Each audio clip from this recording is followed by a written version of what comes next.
Today I get the privilege of sitting with Mr. Adam Mickelson, who I would have called a local boy, at least to my territory in the Northwest, but has since moved to Arizona, and that's home base now. And we'll talk a little bit about that transition. Sure. But I first met Adam introduced by another power player many years ago, and wow, what a privilege to have you here. I want you to start, as some of these do, Adam, with talking about your childhood, your earliest memories, your parents, your grandfather, your different influences in your life. What was life like as a kid? That's when the hard drive is being installed. Sure. Tell me about that. Come from a household of hard work, I would say, right? Father and grandfather were more or less always working, and it was talked about in the home that that was what was important. The effort that you put in, the providing for the family, and so just a lot of that message went along, and so I've had to unpack that a little bit later in life, because I've also found that you can get out of balance with it, too. But at the core, value that hard work and just effort shows through, and so if it wasn't the job that they're working, it was the rental house that they were working on the weekends, right? So it wasn't just your career, but your side career as well. Right. Your investments. Yeah. You use the word effort, and I like that effort was important. Talent is one thing, effort is another thing. Explain that a little more. Yeah, I don't know that I had a whole lot of talent at hardly anything I've done, right? It's all been linked to the amount of effort that you're willing to put in, And so I've also believed that education,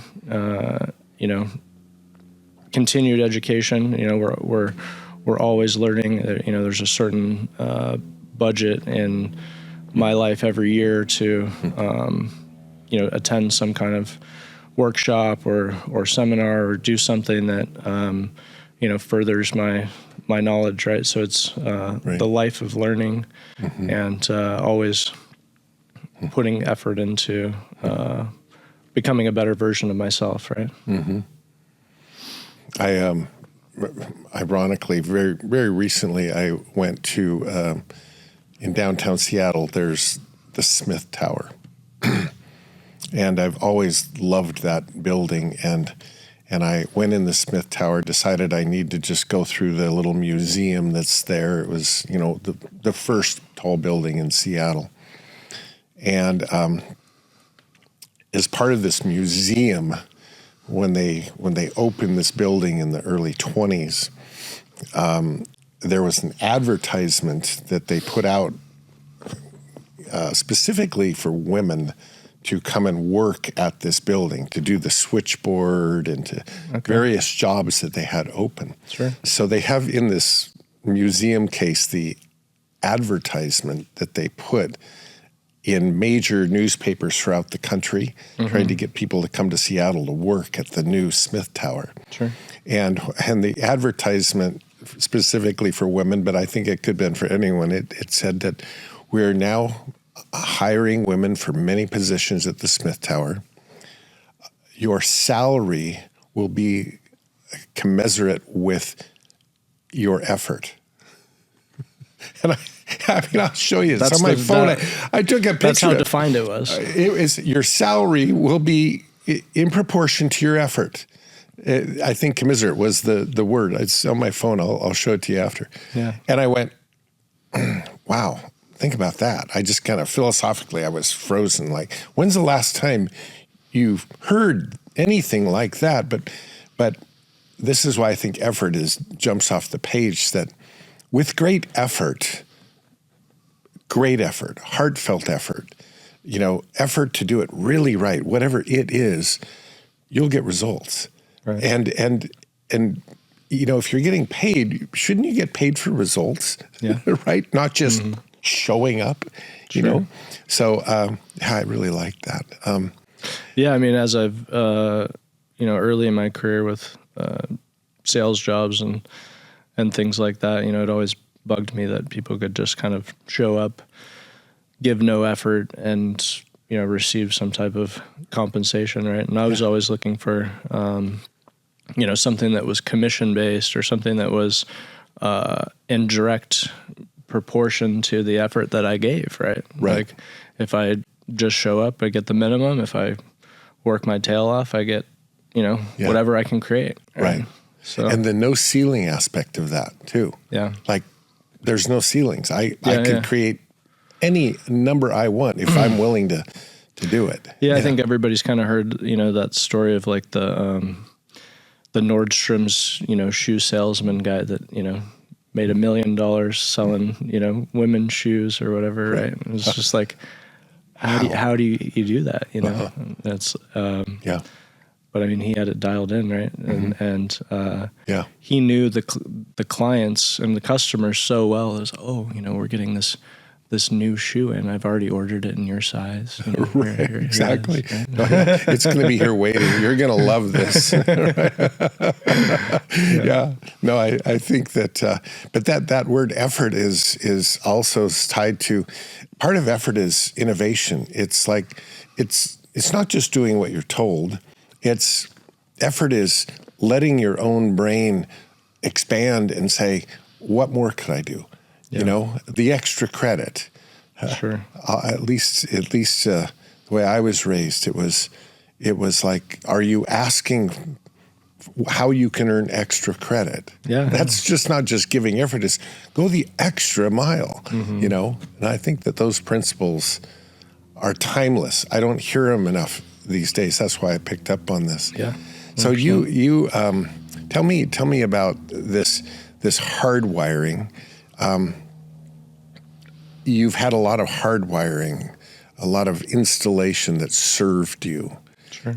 But you also mentioned that you've, unpacked and revisited certain things. What do you think some of the hardwiring that you've got has served you the most, that you've ratified, that you've embraced, that you've agreed with as an adult? And where's the remodeling that you've done on your initial hardwiring? Yeah. So, again, back to effort and just work ethic, right? Where I guess I've remodeled it a little bit is that in the home that I grew up, it was okay to maybe miss an important event or, be late to a birthday or show up, hey, they had to work, that was like an okay permission to potentially, miss something important. And I guess that's where I feel like I've had to remodel it a little bit is that, some of those moments, kids are small or whatever, you've got to look at, hey, maybe this isn't okay. Even though I am working, I got to make sure that I show up. My wife in particular, right, she comes from a family with a lot of kids, and so one of the things that I have learned and something that she's dealt with in adulthood is that, her parents were so busy with so many kids that they couldn't really be there for her basketball game or, recital or, whatever that was important to her. Right. And so she still, deals with that to some degree. Right. And so when I had my kids and even the smallest little things with what they were doing, it really flared up for her to say, you're not going to be here? Like, your daughter's doing this, and so we've had to kind of work through that as a married couple, right? To say, like, we need to be there at, big moments for the kids, and so it has a lasting impact, I think, on the relationship with your children. And so I think effort and putting your career and investments and stuff at the forefront of your priority list is good, but just make sure you check it.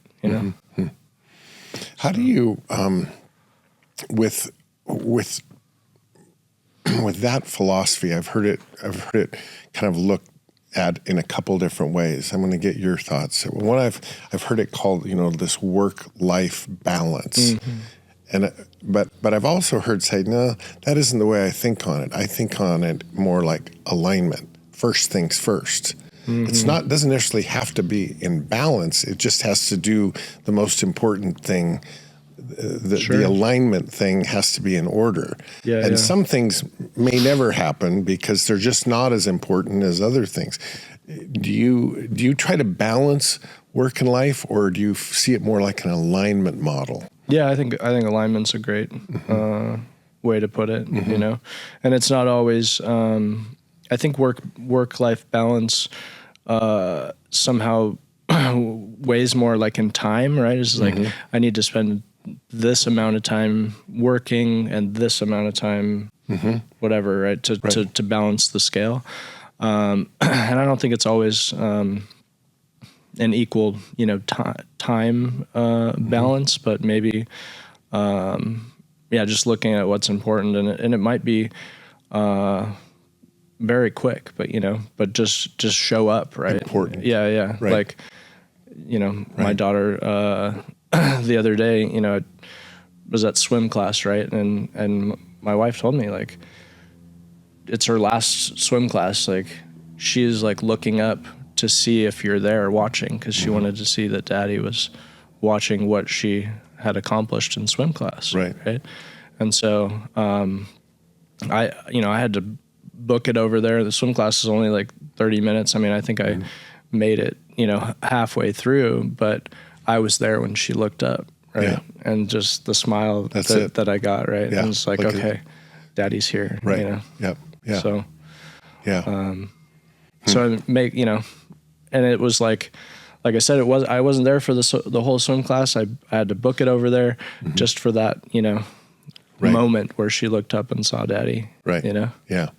So you now, I say now, for as long as I've known you, which is many years now, you've lived an entrepreneurial life. You're the boss. You're managing your life, your day. Early on, did you have jobs where you worked for other people, where you show up and work different jobs? Yeah, like I said, it's kind of starting jobs, sales jobs and stuff. Yeah, telemarketer was the first one. Really?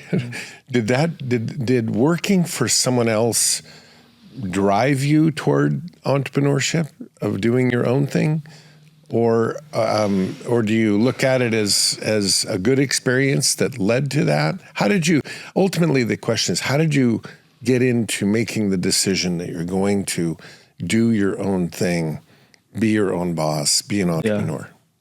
Yeah. I think it came down to permission, right? Is that I didn't ever want to ask someone else for permission to be at an event or do something that I thought was at the top of my alignment, right?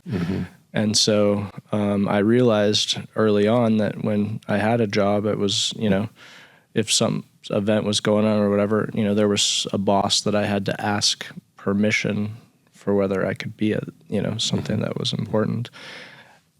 And that did not sit well with me.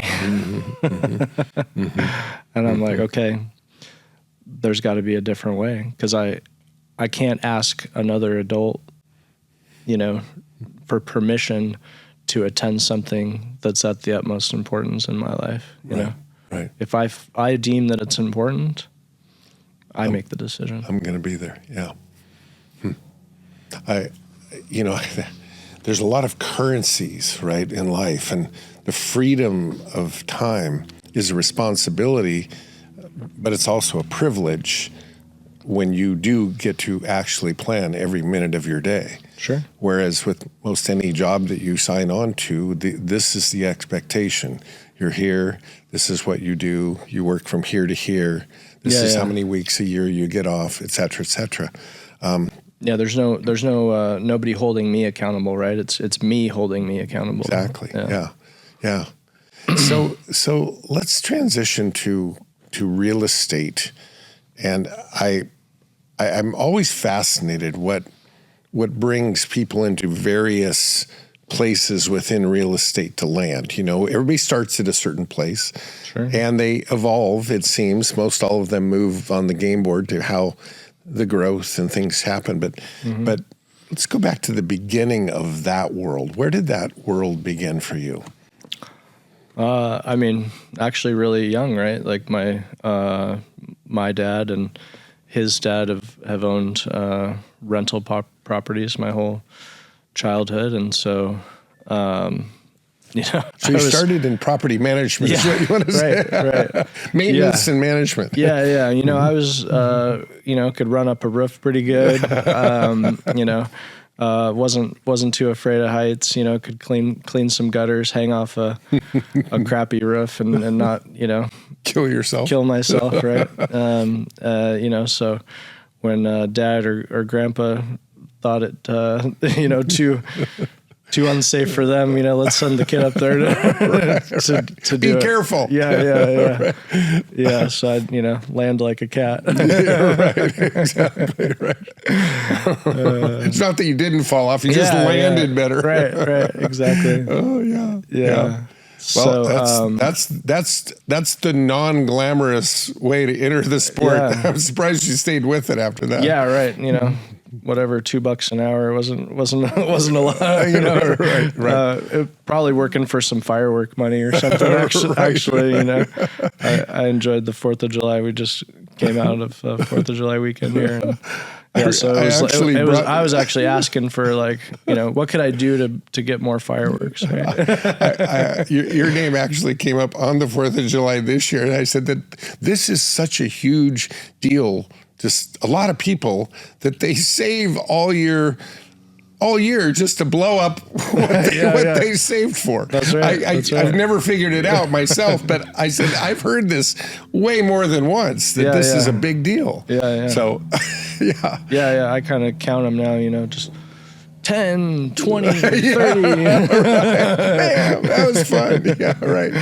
Yeah. Oh my gosh. Yeah.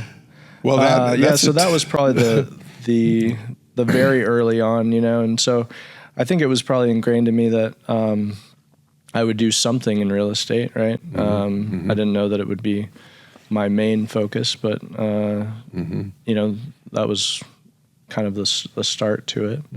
And so, graduating high school and kind of, doing a little bit of college, but not really figuring out, exactly where I could fit in. And then, I don't know, I just, saw some people making some pretty serious money early on and had some influences that probably weren't as good as I thought at the time, right? I had kind of a mentor-mentee relationship pretty early on that I think ultimately he was, kind of taking advantage of some of me being a little naive, and obviously I learned some things through that, but it ended up turning into one of the biggest struggles, early on in my career too. So,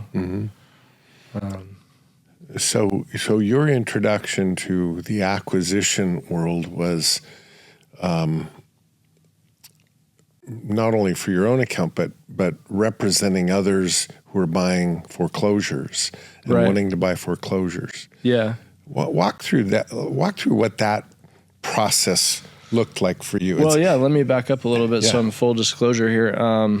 I, kind of that 07, 08, right? Yeah. I got kicked. And so I ended up losing a couple properties to foreclosure, short selling one of them. And so the home that I lived in, actually, I went down to the foreclosure auction because we were trying to get it postponed on a short sale, and the guy that was negotiating it told me, I don't know if they're going to postpone. You know, they're not confirming, you know, and I'm like, oh man, I'm going to run down and see if they call the sale. And when I get down there, it's like, it's big business, you know, there's, you know, guys are on the phone, you know, making deals, you know, clipboards, lots going on down there at the auction, right? The bullpen. Yeah. And I quickly realized, man, I'm on the wrong end of this one, right? Like my house is being sold. Like I should be down here on the phone buying, not watching my house get sold, you know?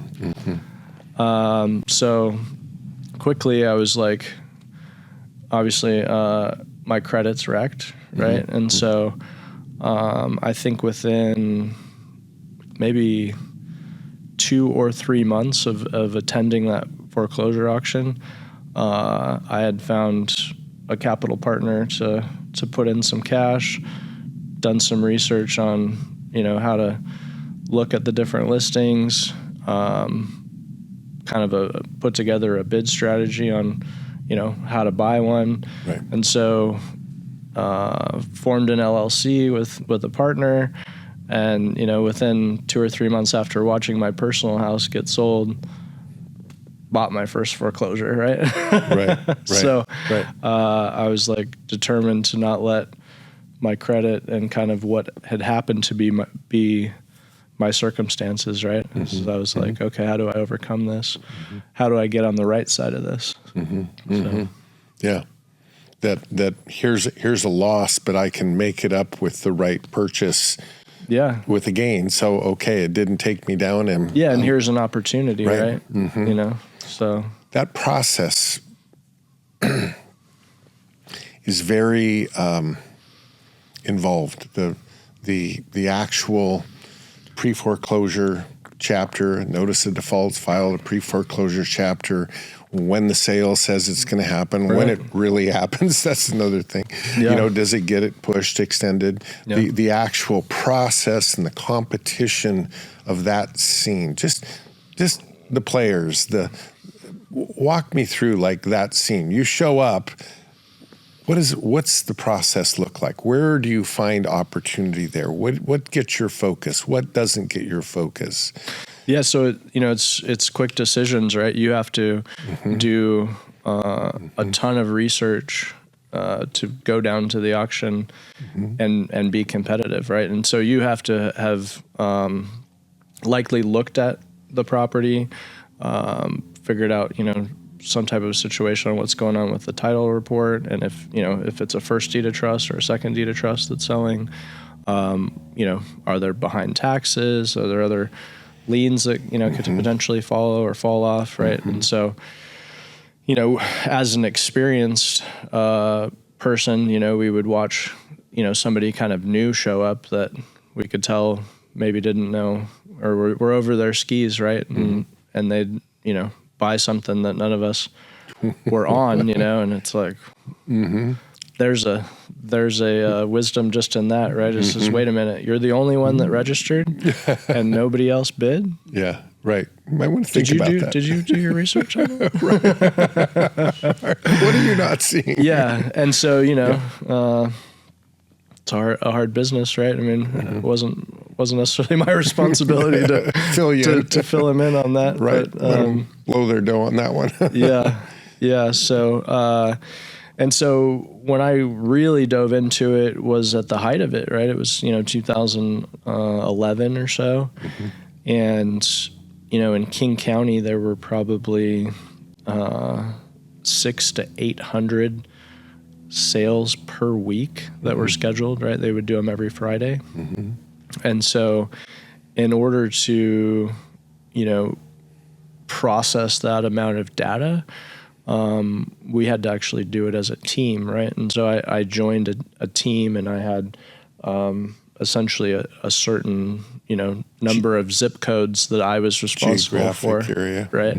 That's the only way we could do it, because there were so many, right? And so it's like, okay, this, you know, 120 filings this week, Adam, you're responsible for those, right? And so when that name gets called, as they call it by the grantor, the last name, right? It's, okay, what's your bid? What do we know about it? Is it occupied? Is it not, is it vacant? What, what's the condition? Did you see in the windows? Could you not see in the windows? Right. It was a, speed to have the data, right, and to be able to execute quickly and have make a quick decision. So you're having to purchase these, or at least make an offer on these without necessarily even going into the house. Yeah. Without a full-on inspection. Sure. Did you sometimes not know if they were occupied or not occupied? Yeah, I mean, you had all kinds of situations, right? And so you had to kind of build that into your formula for risk, right? Yeah. It's like, I got really good at, holding the camera phone, up to the second story, and right. Once or twice, I'm taking a picture through the camera, right, and it's like focuses, and then all of a sudden there's like a face on the other side. Right. Occupied. Right. Not sure who it is, but scary. Occupied. Yeah. Right. Yeah. Right. So been held at gunpoint a few times doing that. So yeah, it's and this is I think why it's becomes a real specialty, because you, even to just know how to approach a situation, a lot of those situations are hostile. I mean, somebody's house is about ready to go. If it's the owner, it's hostile. If it's the tenant, they're getting booted likely, so they're not real happy either. So, doing your research is so different than, it's a listed property, I'm going to tie it up with a condition on inspections and this and that looks like a casual walk in the park compared to this scenario. Yeah. Okay, then let's talk about financing. A little gunslinger, Right. Yeah. So this is also an all-cash situation. Right. Yeah. You want it, you pay. Yeah. Right there. Hard money, baby. Yep. Right. Just... And so high interest and points. Yeah. So describe the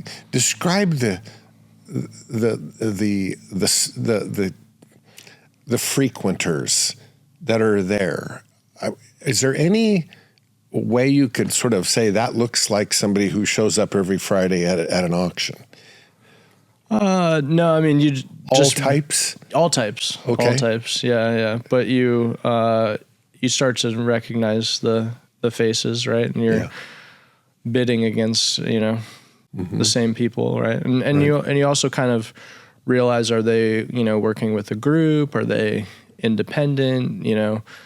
How much information do they potentially have? Do you have better information than they do?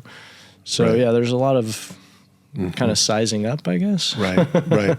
And then the institutional buyers, right, who are there representing Blackstone or whatever. Right? Yeah. So my group that we actually spent some time representing them, right? We realized that they were coming into the market, and how much capital was behind them, right? And it was either fight these guys, bid against them, or how do we work with them because they're coming, right? And so there were weeks where we bought 70 or 80 properties, and it just stacks of checks. And I mean, I'm just filling out receipts as fast as I can because they were just buying everything in sight, and then the competition's like, what do we do? How do we compete with this? It's like, I had a, proof of funds letter for $200 million, right. Like that crappy house in Renton selling for $250, right. Like, we got this one. I think we got this one covered. Right? Yeah. And therefore there's an adaptation piece immediately that if it was just a bunch of individuals and the big gorilla shows up, well, everybody's adapting now. If this is what you do for a living, if this is the way you go about buying real estate, and all of a sudden you're not standing a chance, you're adapting. Right. Right? Yeah. Tell me about your licensing piece and ultimately your brokerage. Sure. That's the next big step. Yeah. Well, the adaptation, right, that you talked about is, as the years went on and going down to the auction, the numbers continued to dwindle, right? And so you have, a lot of sharks and a very few little minnows, to feed off of, right. And so, you can only go down there and kind of strike out so many weeks, right? And it's not without a huge amount of effort, right? This is, we drove by, took pictures, loaded all this information into a website where we could collectively look at it and access it quickly. And then, everything would lead up to the Friday event. And if we didn't buy anything, no paycheck that week. Right. Right. So, yeah. Did you ever feel tempted to go beyond your incoming numbers? You say, well, I can pay this much for this house on Friday. And then here's the bid. And you go, okay, well, maybe I can pay $40,000 more. And we were also advising others on what to buy, right? So we would teach an investment class on Thursday. We would give a kind of a preview of some of the properties that we thought looked to be have a good bid. There was going to be a decent amount of margin to make a deal on, and so we would teach people kind of what the bidding strategy should be. Obviously, it changed a lot, with where if you're trying to sell somebody a rental property, rather than a flip, they might be able to pay a little bit more for a rental property than they could be for a quick flip, right? It's like so we started looking at what's in a good area that's a little bit underpriced, that's gonna rent well, not have a huge amount of fix up. We can probably be more competitive on that. So, let's help people buy rentals rather than flips, right? And so, and then actually just getting ahead of the auction too. We chased pre-foreclosures for a while, right? So there's a long lead up to the actual sale, right? And so how do we get in front of these people before it goes to the auction and try and give them a better transition out of the house, because maybe they're already 90, 120 days behind, credit's wrecked, usually some kind of other financial problem in their life. And so, we were, helping people, I feel like, in that situation where it was like, hey, at least you're going to have some money when this thing closes.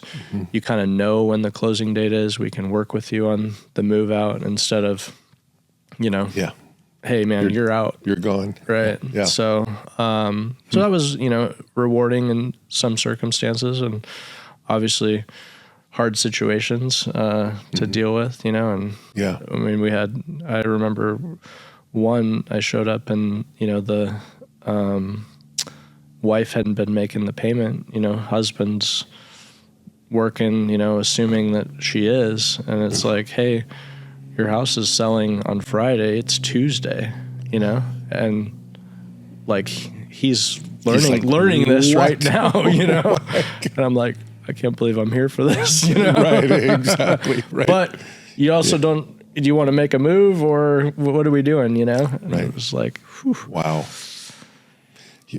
As a brokerage, a big part of your brokerage model was assisting people to buy at the foreclosure, to educate them, your clients, to just say, here's our strategies on certain investment properties. Acquisition, right? Right. And not just the foreclosure auction, but it stemmed into other ways to buy investment real estate. Did you have what would be more of a conventional brokerage as well, list normal properties for other people in this net? Yeah. There was a time where we probably had 25 agents or something, and actually we're involved in some of the earliest Zillow leads and some of the things that now it seems like a lot of agents pay for.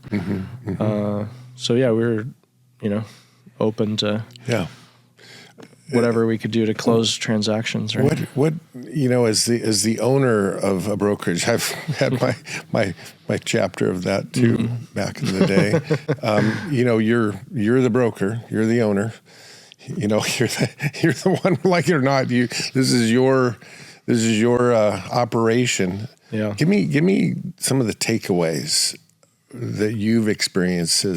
Not many people can say they've owned a brokerage of 25 agents and doing the kinds of things you're doing. What are the takeaways, the debrief of that chapter? What would it look like? Yeah, I would say that, especially nowadays with the way that brokerages are set up, everything's very minimal fees.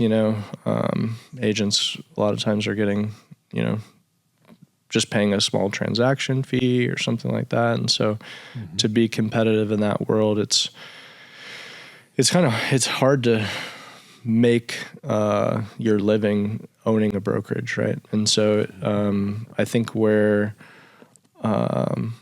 we excelled was, kind of the secondary pieces of that, right? Which was introductions to maybe somebody that one of the brokers knew, or other people that wanted to invest that would come into your office, and then also just the credibility of owning the brokerage, right? And so we had capital partners that would seek us out. Oh, these guys own a brokerage; they're teaching people how to invest. How can we, potentially get our money invested with them, right? And so, those are the things that I think, a little less tangible. But if you're just trying to do brokerage and collect a fee on each transaction, it might be a tough road. So. Your acquisition efforts for your own account, whether to flip, whether to sell, did you see that as a separate responsibility or a separate endeavor than the brokerage, or did they all see one and the same? One kind of fed the other, right? It was a necessary tool to have to be able to list our own properties that we've rehabbed or built new construction, right? And so, we'd also just hear about, people that had situations that they needed out of or whatever. And so there's always some acquisition leads. Yeah. It was always, a problem solving type of situation, right? I think when you and I first met, there was a problem I was trying to solve, and and I quickly realized you had some different ways of looking at the problem, right? Thinking about it, yeah. Do you remember the napkin? I do remember the napkin in Redmond at some restaurant after a day seminar. Yeah. Queen Anne property. That's right. Yeah. 5-plex. Right. Condos. Yeah. Beautiful views of Lake Union. Right. Yeah. I do remember that building, and I remember that discussion, and that you were open. The greatest in my mind are the greatest people I know are there to say, what don't I know? Yeah. Right? And we should all show up that way. What don't I know?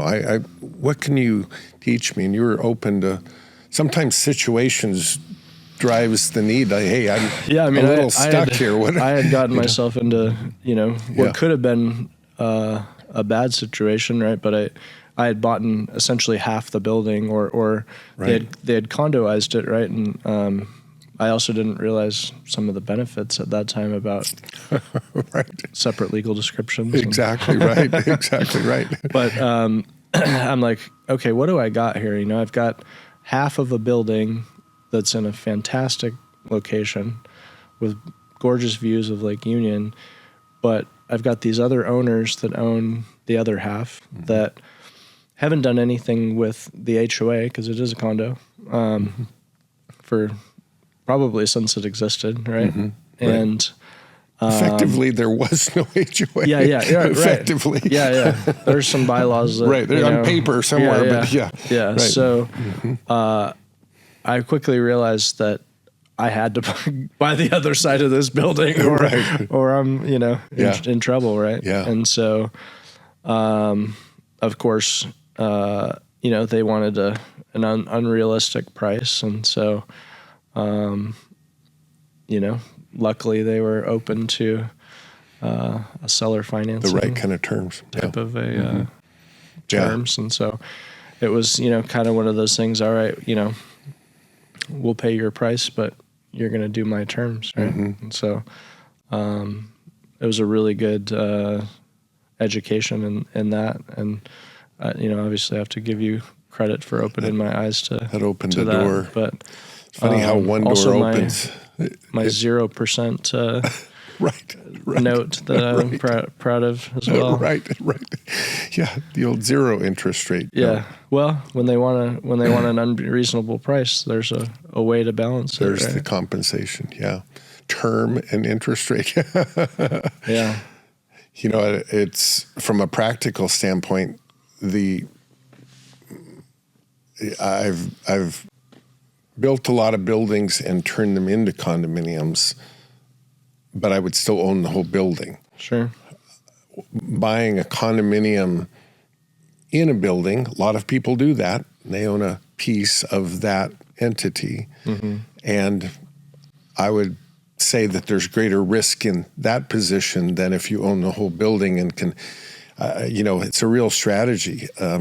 Even the bylaws can control what you can and can't do within that condominium. Mm-hmm. And so if you get to create the bylaws from the beginning, you're in a much better position than if you buy into the existing ones. You either go with it or you get a controlling interest to where you can change it. Yeah. It's a lot more involved coming in the backside of that than the initial side. Sure. But yeah, those are tremendous lessons. I want to back up, and this is jumping around a little bit, but I want to make sure we go back to the buying property on the courthouse steps or at the sheriff's sale. The greatest deal that ever happened at the sheriff's sale had little to do with real estate. Yeah, tell that story. Yeah. Well, I was pretty focused. You work all week, and you've got, kind of it's got to be like what a pro ball player feels like or something. Game right? time. Is like, you've got practice all week, work out, take care of your body, and then, 3 hours on Sunday or whatever, right? Yeah. So similar to the way that the auction was set up, we'd work all week in preparation, and it was game time in a short window. And so I was, hunting real estate, and that's where my mind was during that time. But there was one particular morning that there was a little bit of a lull in the action. They had kind of paused all sales for 2 hours or something, and so we're kind of hanging out at the cafe there, and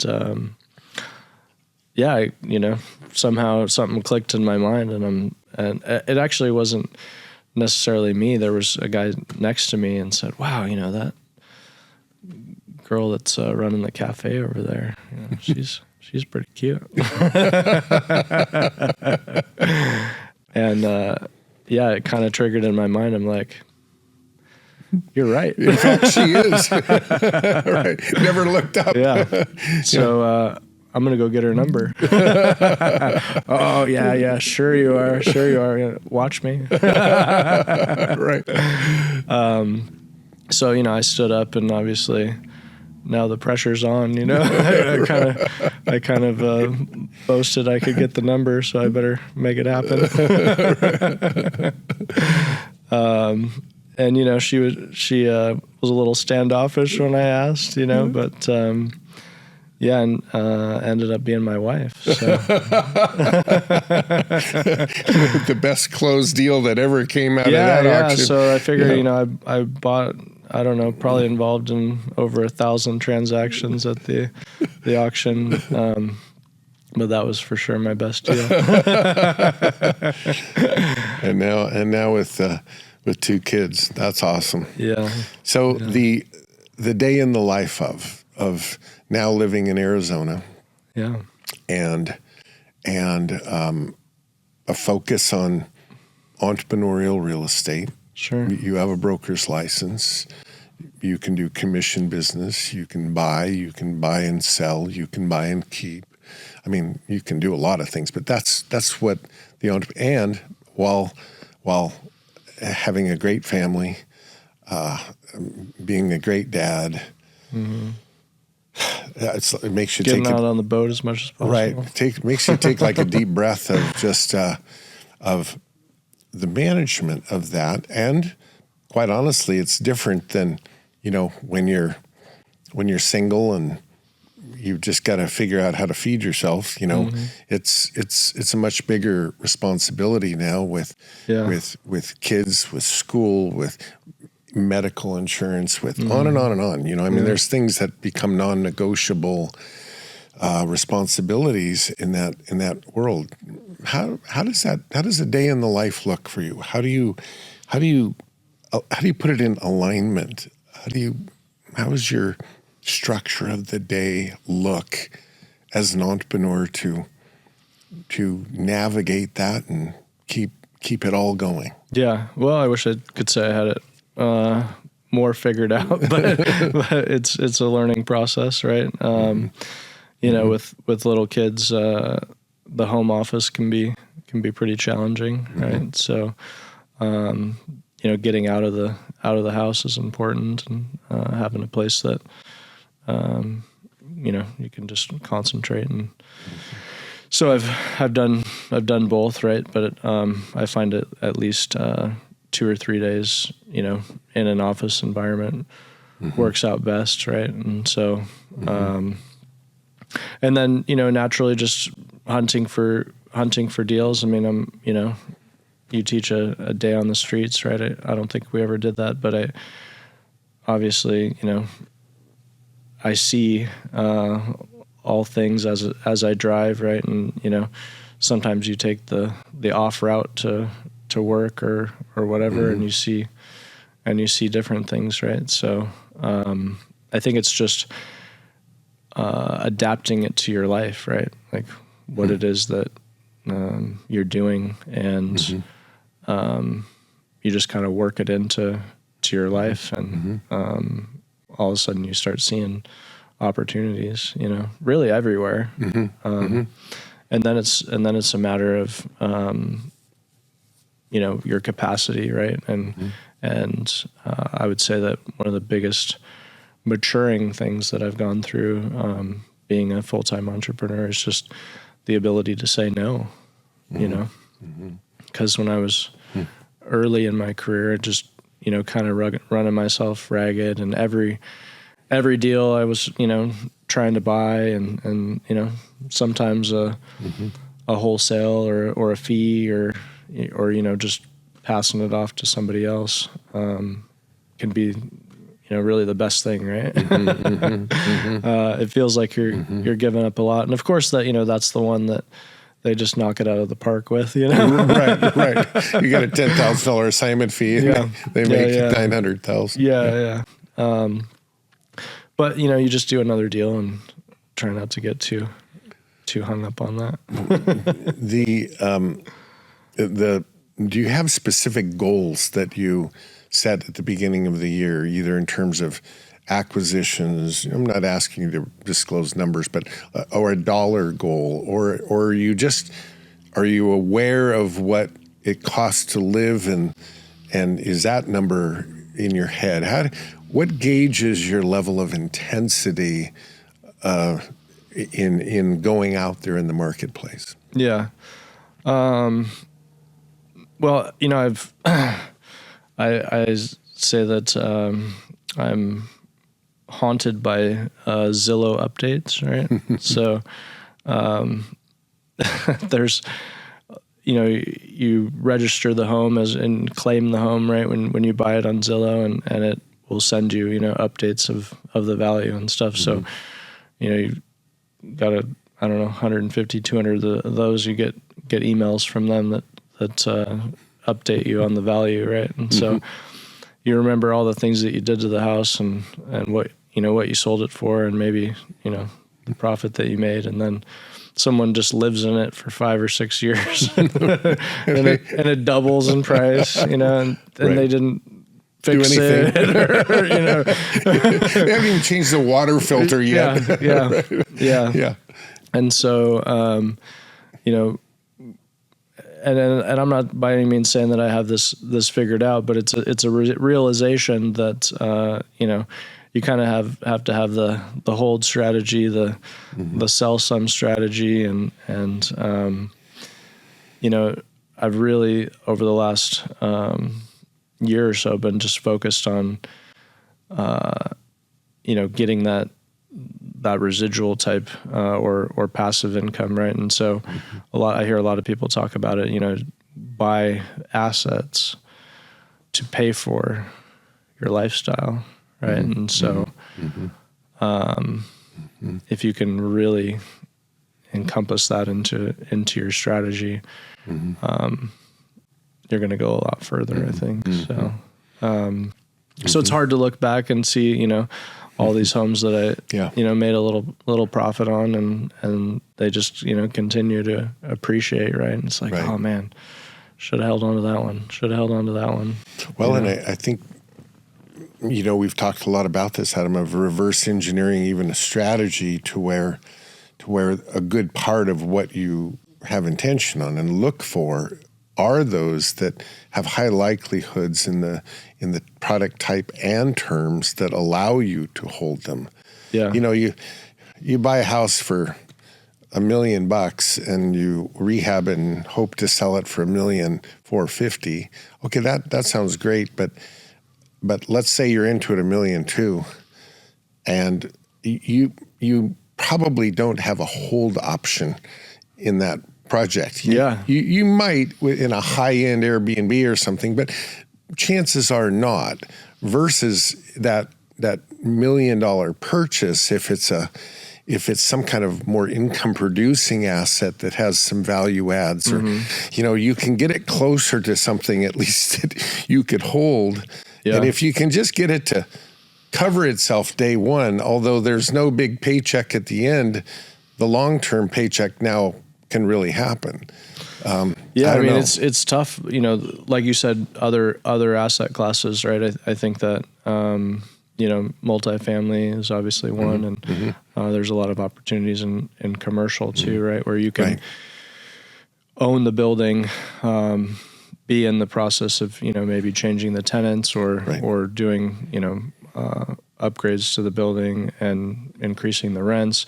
And then, it cash flows along the way, right? Like I built a couple, luxury, $2 million ground up type homes. Right. And it's like, you get to the end, right? And your hard money loan is all drawn out. Right. And so you're month after month, you have a huge debt service, right? Yeah. And so it's like, you're all in, baby. And it's staged and everything. And it's like, please somebody buy it, you know?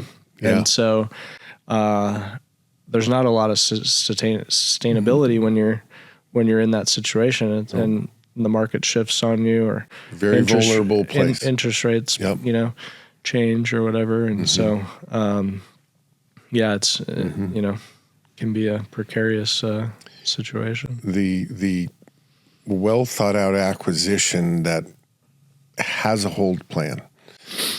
And it doesn't, if all the stars line up and the market's right and the rates are right and acceleration clauses, and you think, okay, it's all lined up that if I wanted to sell it, I could do really well. But if all of those stars don't line up, that's where that hold plan allows you to wait out the right time. Yeah.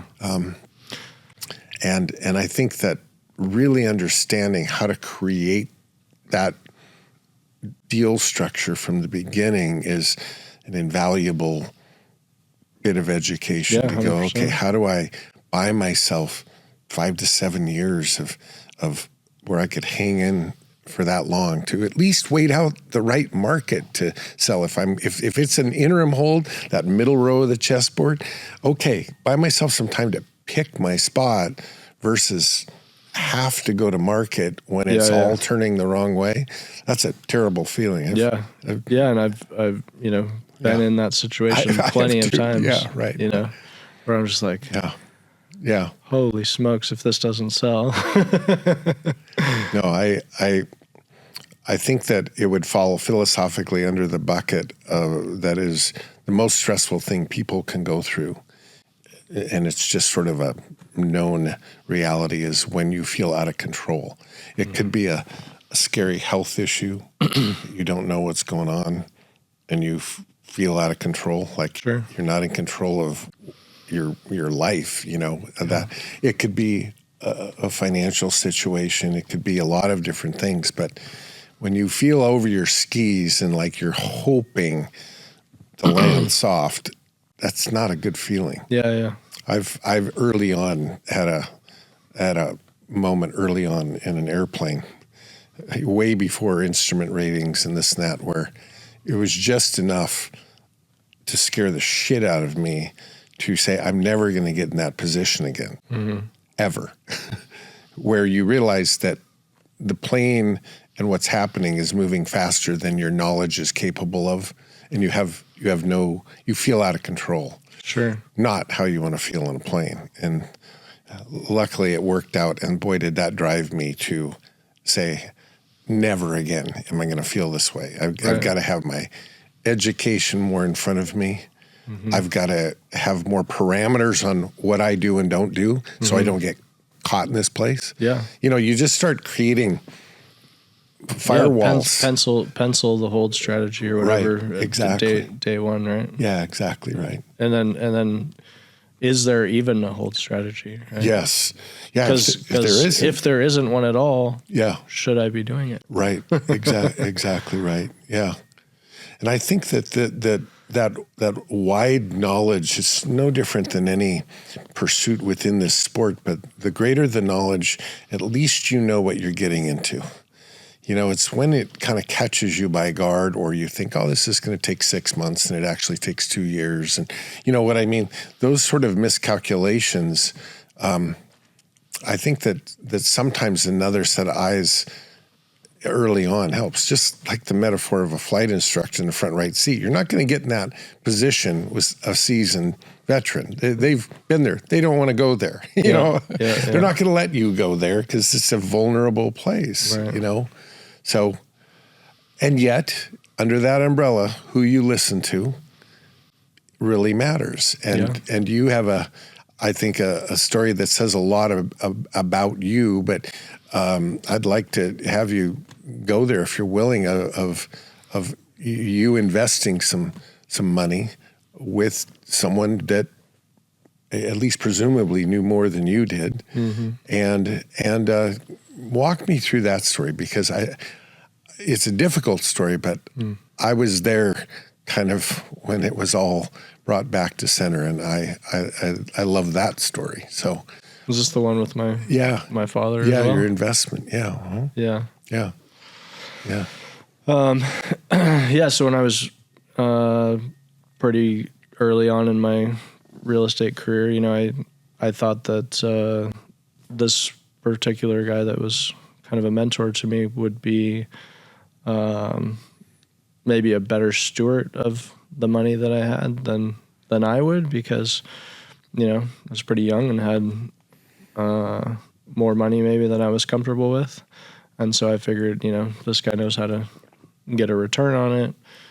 This would be a better place to put it, and ultimately introduced him to my folks as well, and he had a pitch for them. I wasn't necessarily involved in the investment, but obviously making the introduction, I felt like, I don't make the introduction, it doesn't happen, right? You've endorsed it, sort of. Yeah, sort of endorsed it, yeah. So, yeah, it just turned out that he wasn't a very honest guy, and basically once he secured an investment from people, instead of putting the money into what, the investment was supposed to be, he kind of took the liberty to do whatever he wanted with those funds, and, hopefully you'll get your money back. And it's like, hey, the investment didn't fail, buddy. Like, you just didn't do the investment like you said you were going to, right? And so, so it was, I kind of call it the monkey on my back for quite a few years. It was a lot of one of the reasons that I ended up foreclosing on a number of homes myself, and then ultimately my folks losing quite a bit of money putting it there with them. So I guess I was looking for a way to set it right. I realized if I didn't make that introduction, my folks would be a lot better off financially. And so it took longer than I wanted, right? But I eventually saw an opportunity to kind of set that right. And so you actually gave me a nice platform for it at the All-Star event. And so, I was able to secure a property that's, through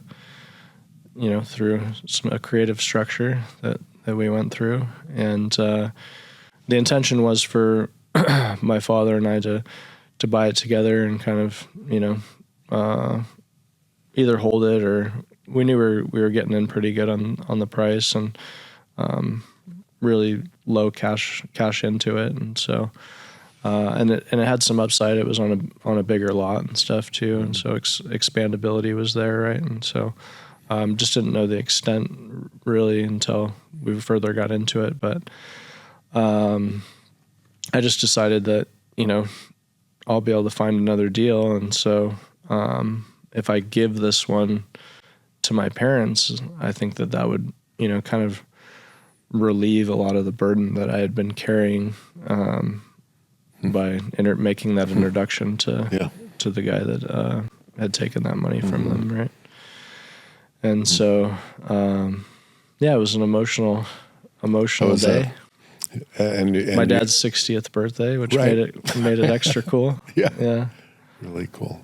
But so I deeded the property to them, and then come to find out, as we got further into it, the zoning was a little bit more favorable, and you could split another 2 lots off of it. And so they're still holding it as a rental, and property values have continued to increase, and lot values have continued to increase. And so I think it'll end up more than solving the problem that caused. I think it says 2 things. One, it's your ability to find this kind of deal and recognize here's a way that if I put it together this way, this would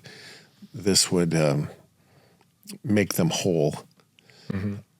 But I also think it says a lot about them and how they raised you, that you felt somewhat responsible, and you although it took a while, you figured out a way to come back and try to make a wrong a right. Not that it was your wrong, but you felt responsible, and it means you were raised right.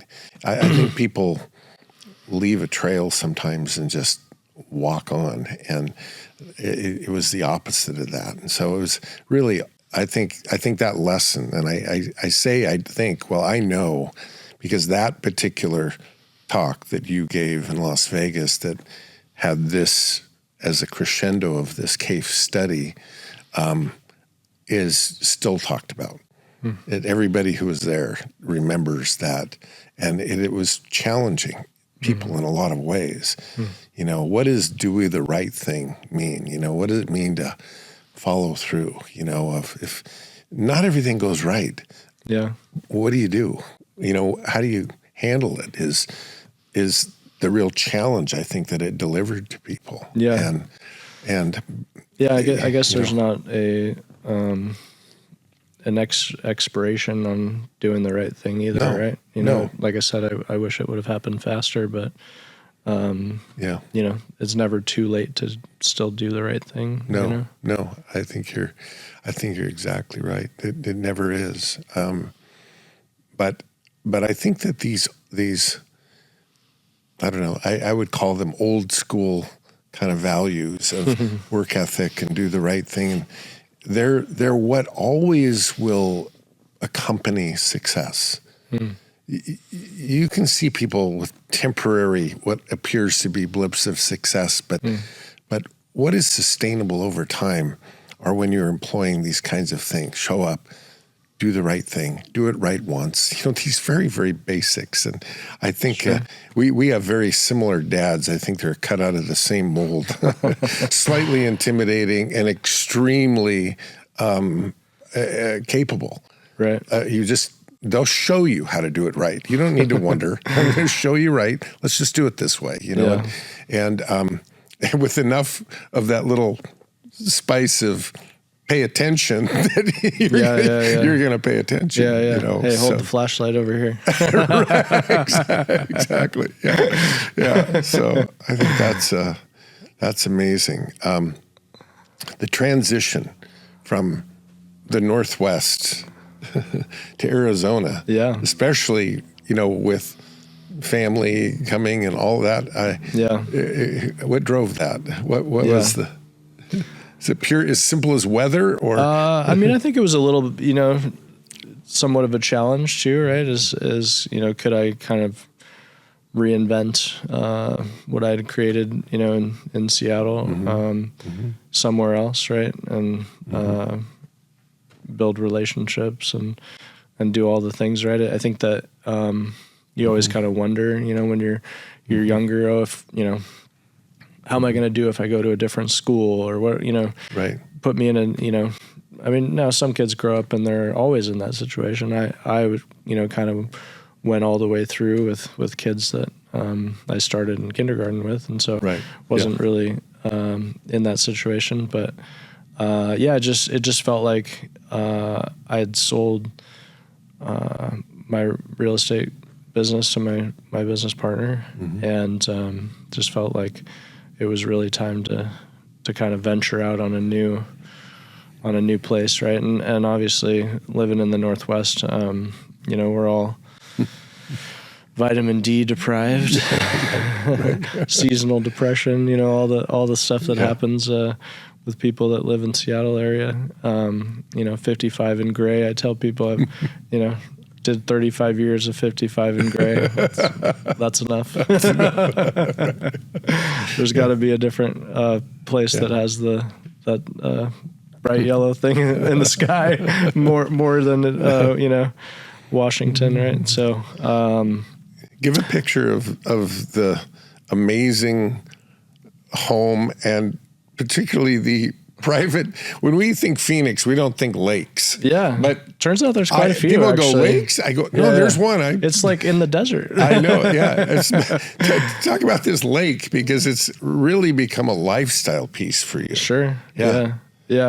Grew up around water sports. Family had a boat when I was a kid, and just loved being on the water, and so that was probably one of the other drivers. Was I had also just bought a pretty nice boat, and start putting it away in September, and wave goodbye to it for 6 months, and, right.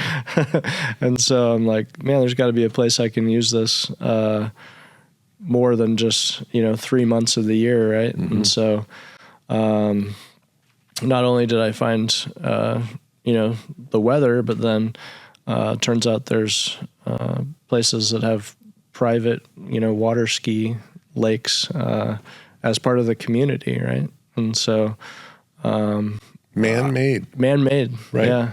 Yeah. 10 feet deep, the whole lake. Yeah. So the boat launch is probably 75 feet from my front door. so pretty easy to grab the boat and drop it into the lake.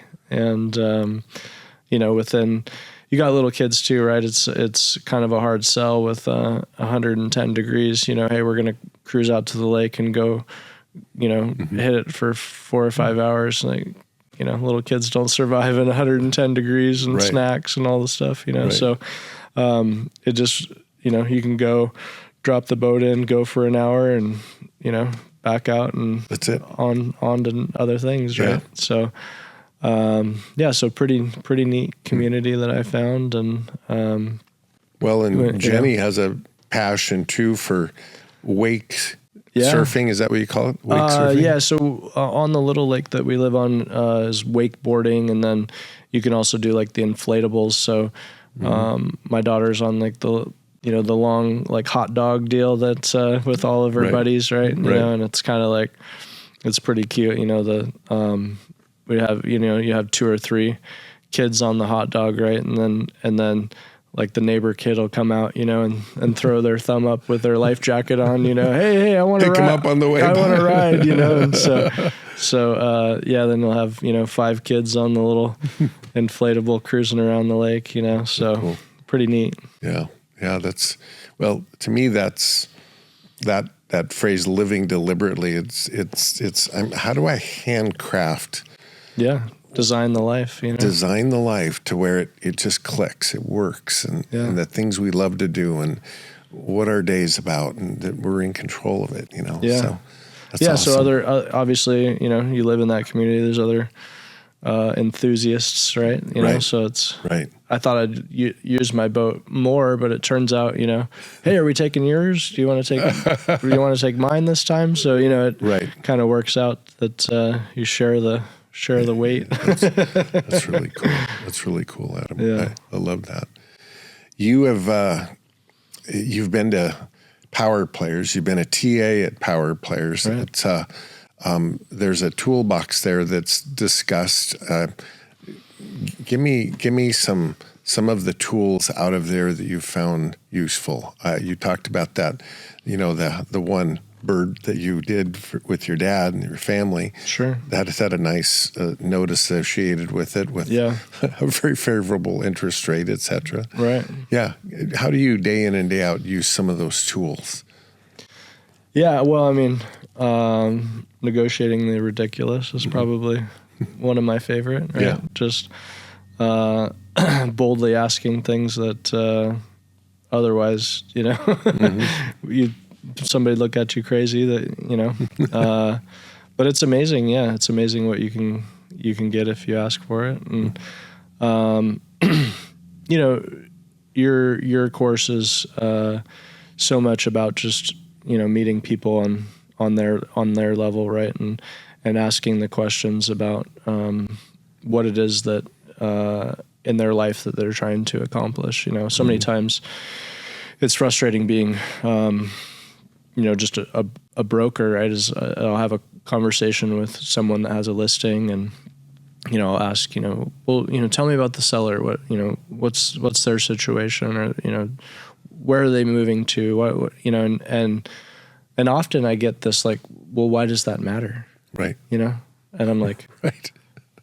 That actually is the only thing that matters, believe it or not. It should be your highest priority, broker. Yeah. Right. Weren't you hired to get them from where they are to where they're trying to be? Yeah. Like, you don't even know what it is that they're trying to accomplish? Right. Like, hello? Yeah, I know. Yeah. Just getting, I guess, through that wall sometimes can be difficult. Obviously, if you can get direct to seller, you can have, those conversations, right? To handcraft something that speaks to their specific situation, and their timing, and right. Yeah. And so, it's not always about price, right? But it's about, what can you do to serve them? And a lot of the times, these people, we did one about a year ago that, with my dad actually, and, the guy just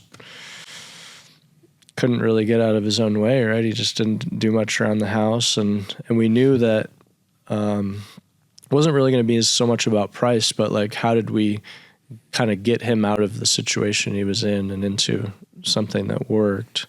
And so in that circumstance, he needed the money to also, get into that situation. So we had to do, a close, but then like a 60-day holdback, of some money. And so he could get, some cash to go shopping for his new place, order a dumpster, pay for movers, do these things that more or less solved his problem. And obviously, we got a better price on it, but he's happy because, Right. the whole standard situation of, letting a bunch of people come through and 30-day close and you're out, gone. right then, Right. and no money to, or transition time. Right. And so, to be able to craft something like that with the seller directly, a lot of times can make all the difference, and meeting them where they're at. And then it turns into a good deal for you too. Right. How do you wear the two hats? It's the investor buying for your own account and broker hat. Yeah. A lot of people say you got to choose one or the other. I want your thoughts on that. I actually don't know. I don't actually know how people do it without being an investor, because, I think that I don't take a ton of, just retail, listings for people. But when I do, I realize that I can give them, such a higher level of service, because I know, when that inspection report comes back, or, kind of some of the things that are going to come up that we can, get ahead of. Preempt. Yeah. Right. And I've got, a long list of trades that I trust, because I'm fixing properties and, in the business of, rehabbing these things. Right. And so, one, they're going to show up on time. We're not going to get taken advantage of price. We're going to, and so it's just that much better of a level of service. I wonder sometimes how, people do their 90 hours to get their license, and it's like, okay, I'm going to, sell real estate. And it's like, well, you don't have any of the tools, right? Exactly. Who's your roofer? Who's your inspector? Who's, who are the, the people that you're working with day in and day out that can help these people sell their home, because it's not just about, putting it on the MLS. Right. I have one of your fellow power players who has his own brokerage, but also is a GC. Of course, owns a lot of property for his own account too. But this GC license, he'll actually put out there in his marketing. Listen, here's why I'm the qualified broker you want to hire. One, I really understand both sides of the equation. Sure. I also am a GC. So the first thing we're going to do is determine with your home what absolutely has to be done to achieve the highest sales price. Yeah. I'm gonna let you know exactly what it's going to cost to do that. Yeah. My construction company is going to do the work. Right. You're not going to have to pay anything for this work. It will be in the form of a note that will be then paid at closing when I sell your house. Talk about solving the problem. And exactly. And I'm telling you, the listings he gets because of that service is astronomical. Yeah. He's got crews going all the time, working, and I don't mean major remodels like we would do a gut job. It just, we need to do countertops, we need to paint, we need to pressure wash, we need this list. It has to be done. And when we do it, and we do it right, you're going to spend 20 and you're going to make another 80, right? And it's a no-brainer. Yeah. We have to do it. But also on the listing side, now he's bringing to market something that is completely fresh. Talk about staged. I mean, he will take it right to the nth. Yeah. And therefore, as a broker, he's putting something on the market that is just gobbled up because it's just tucked in. It's fresh. And so it's providing this amazing service for the seller, but he's monetizing his construction company and his brokerage with the same effort. And I just think it's brilliant, you know? Yeah, I mean, we actually, it reminds me of one that we actually even did a little bit less than that, but I just called, it was for my father as well. And it was more about like, let's just make this thing inspection proof, right? It's in the right neighborhood. It's, you know, we're going to put it on at the right price. You bought it at the right price. And so really all we need to do is just make sure that this thing passes all inspection with flying colors, right? Yeah. And let's get after that. Right. And then let's not get so much into the weeds on the design and leave a little, you know, chicken on the bone for the next guy that maybe wants to do this or that. And the unfinished room that they can be creative with. Or, yeah, exactly. And, you know, I think that it may be like one of the only transactions I've ever done that was like, you know, nothing came back on inspection. It was like, oh, it was truly inspection proof. You know, it was like they didn't want anything, and they were stoked that they could choose the flooring and they could choose. You know, now again, like we probably left a little bit of money on the table, but you know, it was kind of about speed and timing and looking at the market and saying, okay, like we could probably spend another, you know, 60 or 70 grand and squeak out a little bit more profit. But we're up against, you know, some of these really nice designer homes and stuff. What if we just put like a kind of a value, you know, deal on the market for somebody? Sure. Because maybe they want to do, a few things to customize it themselves. Or they can't quite afford the finished picture right now, but this is very usable and livable, and they can work their way into finishing it themselves. Yeah. You know? I think that there's a fine line for that. But I love how different skill sets they can interplay, you know, and your ability. I've seen, you know, well, I'm thinking of the West Seattle home that, you know, just I've seen the finished product on, I mean, ground up. Well, how many? I'm going to guess over 3,000 feet that house was, and just spectacular rooftop deck and unbelievable views. 3 floors with the rooftop deck. Yeah, I've seen just incredible. You know, so were you in the hot tub that time? I have been in that hot tub. Yep, it was amazing. But to take something like that from the ground up, how many brokers out there in real estate can say, "Oh, by the way, I'm capable of that as well"? That just isn't a skill set they offer. So I'm with you that when you can bring all of that to the equation, you're bringing more. Do you ever feel like it gets in your way as a buyer of real estate? Do you ever feel hindered that you need to disclose that you're a licensed broker, be it in Arizona or Washington? Do you feel like that disclosure ever gets in the way? No, surprisingly not. Yeah. I think it's a fallacy maybe that people think that somehow this is going to hinder my ability. But no, I mean, and it's important that you do disclose it. You know? Yeah. But I don't think that it's held me back in any way. I've kind of I remember many years of writing that disclosure piece and always sort of tagging it on at the end to say, okay, by the way, I've almost forgotten this. The state of Washington, for some reason, makes me apologize to you. Yeah, you've demonstrated your competence by, you know, crafting this. They make me apologize that I've passed the real estate license exam. So here you go. Could you imagine a doctor, you know, right before he performs surgery going, okay, just one more thing before we put you out.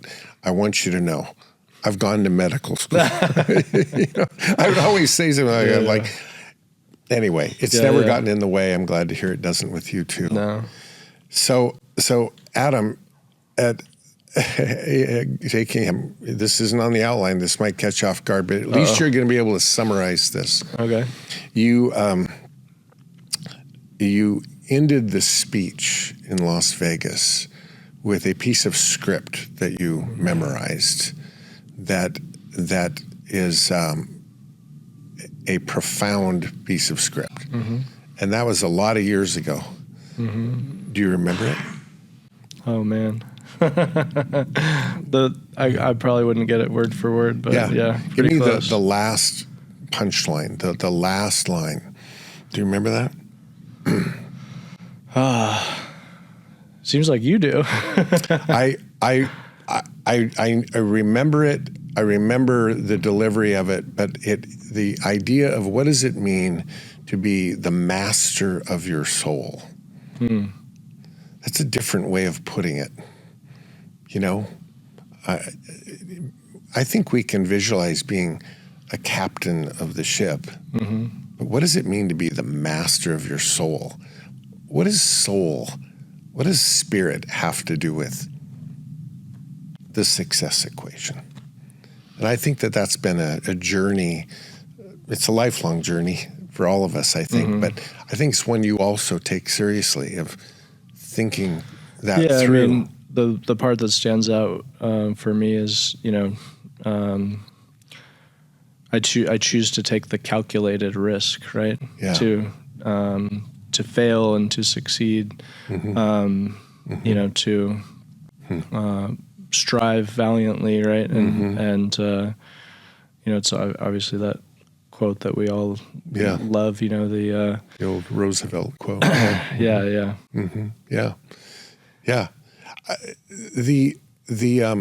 To spend yourself in a worthy cause, right? Absolutely, yeah. That's the Roosevelt quote. The Invictus quote brings in this idea of soul, of spirit, and I think, well, okay, we're mind, we're body, we're spirit, soul. If that's the milkshake, how do you attend to those things? You know, I hear people talk about their disciplines all the time of their body. You know, we're going to go to the gym, we're going to do this, we're going to do that. And those are all really, really important. And our mind, and here's how I work on my mind and my business and my left brain side, and here's how I calculate, and here's my strategies, and here's my game plan. And that's all a mental game. And, you know, but the soul and the spirit, different concept, a different concept. I'm just curious, as you think on what helps you navigate through life, does that bucket come into play in your thinking?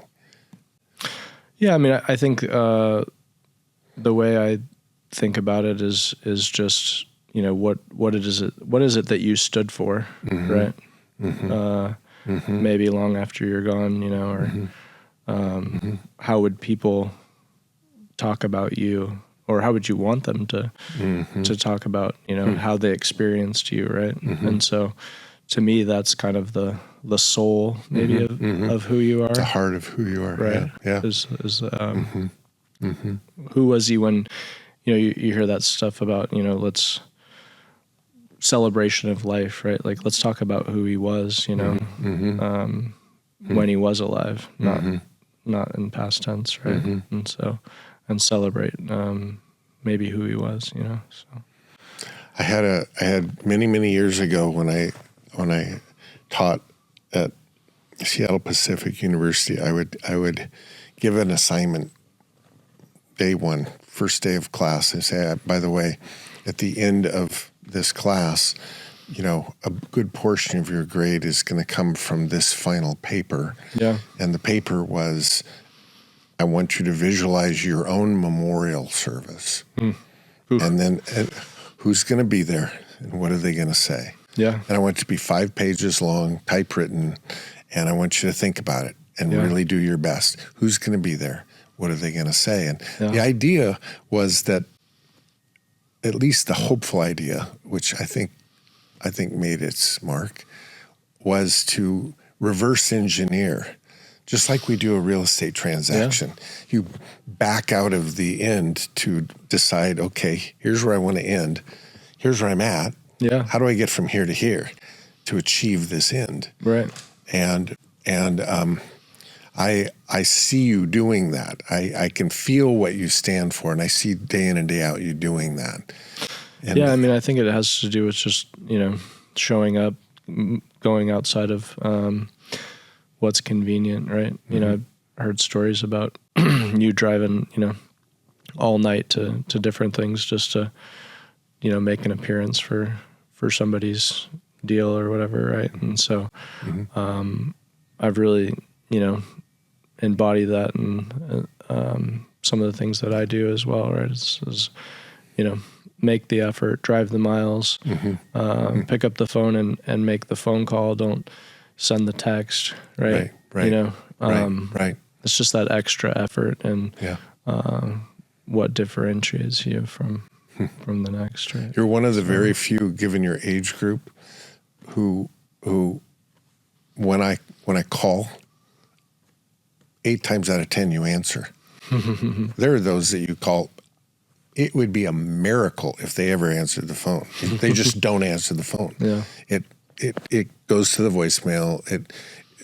Or if it goes to voicemail, even the voicemail says, "Don't do that. Text me, and I'll work it in when I can." And everybody's got their systems. Yeah, that's a segue to the broker world too. How do you be a broker and not answer the phone? Right. I don't know, but it's amazing how I appreciate just that I can call and most all the time you'll answer the phone. I'm like, wow, why is that so incredible? But it is. But to me, it speaks of what's important to you, that connection's important. And I think that's an expression of who you really are at the heart, that your priorities reflect that. People have been at the center of of what drives you. And I had a good example. That's something that my father taught me. Yeah. And he's still better at it than I am, but we used to always joke when we were kids. It was like we'd be in a different state, and somebody'd be, hey Joe, right. Big Joe. I'm like, what? How do you know him? Yeah. And then he not only did he know him, but he knew about their kids and right. Just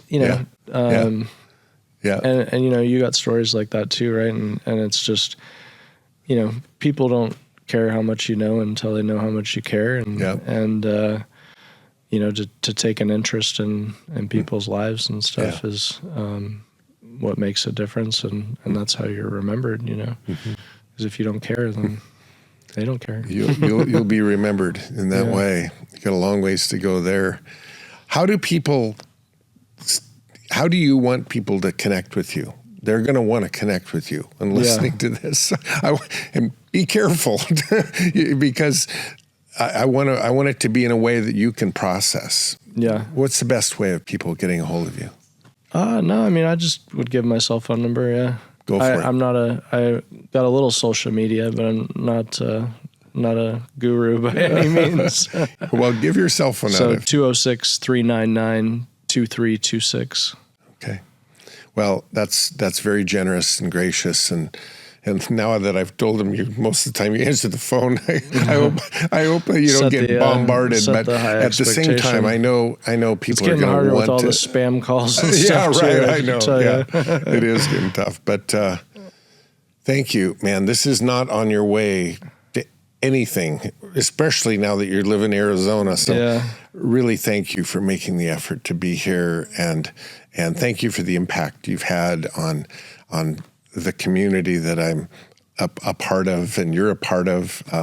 Just an incredible influence on the power player community, and I just appreciate your contribution. Yeah, well, I hope I had something valuable to contribute, and I appreciate the invite, and I feel very humbled that you'd asked me to come on. We've got a big road ahead of us. We'll do it again in 5 years and see what the changes have been made. Yeah, I'd love it. I love it, buddy. Thanks. Well, thank you for being with us, and until the next podcast, this is Pinneo. Over now.